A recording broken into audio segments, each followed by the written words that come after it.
Hello everyone, Shri Swami Samarth सर्वांना।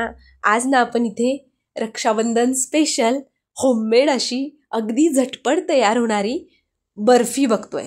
तर त्यासाठी बघा कढई गरम करायला ठेवली आहे आणि कढईमध्ये फुल फॅट अर्धा लिटर म्हशीचं दूध घेतलेलं आहे। आता दूध आपल्याला छान आटवून घ्यायचंय निम्मी क्वांटिटी होईपर्यंत।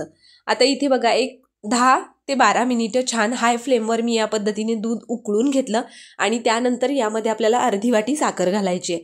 आता साखर तुम्ही तुमच्या अंदाजाने कमी जास्त प्रमाणात वापरू शकता, काही हरकत नाही।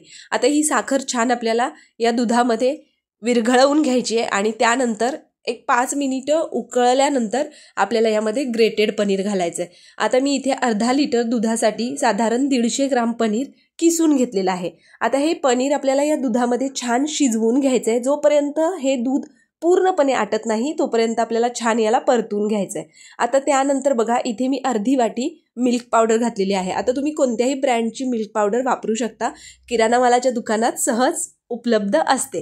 आता त्यानंतर बघा अशा पद्धतीने मिश्रण थोडं बाजूला घेऊन बघायचं। मध्ये जर दूध थोडंसं आपल्याला दिसत नसेल तर आपलं मिश्रण पूर्णपणे रेडी झालेलं आहे। आता त्यानंतर यामध्ये वेलची पावडर टाकायची आणि छान इथे आपला मिठाईचा बेस तयार झालेला आहे। आता बघा तुमच्याकडे केक टीन असेल तर त्याला तुम्ही छान बटर पेपर लावून घ्या आणि त्यामध्ये हे मिश्रण घालू शकता, किंवा इथे मी दाखवलंय त्या पद्धतीने एका ताटाला छान तूप लावून घ्यायचं आणि त्यानंतर आपल्याला हे सगळं मिश्रण आहे ते या ताटामध्ये घालून घ्यायचंय आणि या पद्धतीने वाटीने असेल तुम्ही छान दाबून घ्या। गरम असतं तोपर्यंत हाताने आपल्याला प्रेस करून घेता येत नाही, तेव्हा वाटीला छान तूप लावायचं आणि त्यानंतर वाटीने छान दाबून घ्यायचं। थंड झाल्यानंतर हाताने छान प्रेस करायचं। छान तुमच्याकडे जे अवेलेबल ड्रायफ्रूट्स असतील ते ड्रायफ्रूट्स घालायचे आणि छान ही मिठाई थंड होऊ द्यायची।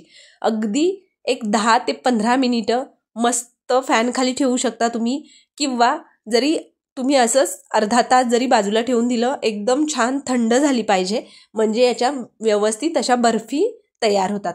आता बघा एक अर्धा तास मी हे बाजूला ठेवून दिलं होतं आणि अर्धा तासानंतर तुम्हाला दाखवते इथं आपली मस्त अशी होममेड रक्षाबंधन स्पेशल बर्फी अगदी झटपट तयार झालेली आहे। अगदी घरच्या साहित्यात, कमीत कमी साहित्यात आणि अगदी होममेड अशी ही कलाकंद बर्फी खाण्यासाठी तयार आहे। त्यानंतर अगदी छान गार्निशिंगसाठी थोडेसे केशर वरून घालून घ्यायचे आणि तुम्ही बघू शकता किती भन्नाट दिसते। काय गरज आहे बाजारातून मिठाई विकत आणायची, जर तुम्ही घरी अशा पद्धतीने झटपट एवढी छान मिठाई बनवू शकाल तर या रक्षाबंधनला नक्की तुम्ही या पद्धतीने ही मस्त मिठाई ट्राय करा, तुम्हाला नक्की आवडेल। मस्त झाली होती, अगदी जशी बाहेर मिळते मिठाईच्या दुकानात मिळते तशी ही कलाकंद बर्फी तयार झाली होती। तर तुम्हाला ही मस्त झटपट तयार केलेली आपली ही कलाकंद बर्फी कशी वाटली मला कमेंट करून नक्की सांगा आणि तुम्ही या रक्षाबंधनला ही रेसिपी ट्राय करून बघा। अगदी सोपी आहे, कमी साहित्यात तयार होते आणि रक्षाबंधनला जर तुम्ही स्वतःच्या हाताने अशा पद्धतीने ही मस्त मायेनं बनवलेली बर्फी भाऊरायांना खायला द्याल तर भाऊरायाही खुश होतील।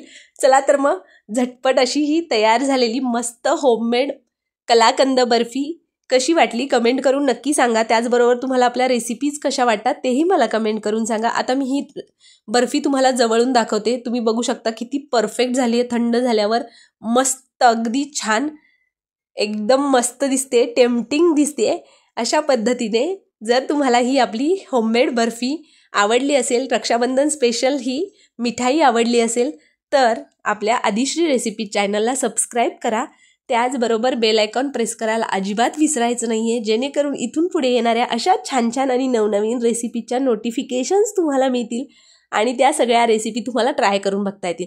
चला तर मग पटकन या रेसिपीला लाईक करा, रेसिपी शेअर करा। भेटूया अशा एका नवीन रेसिपीसोबत, तोपर्यंत बाय बाय।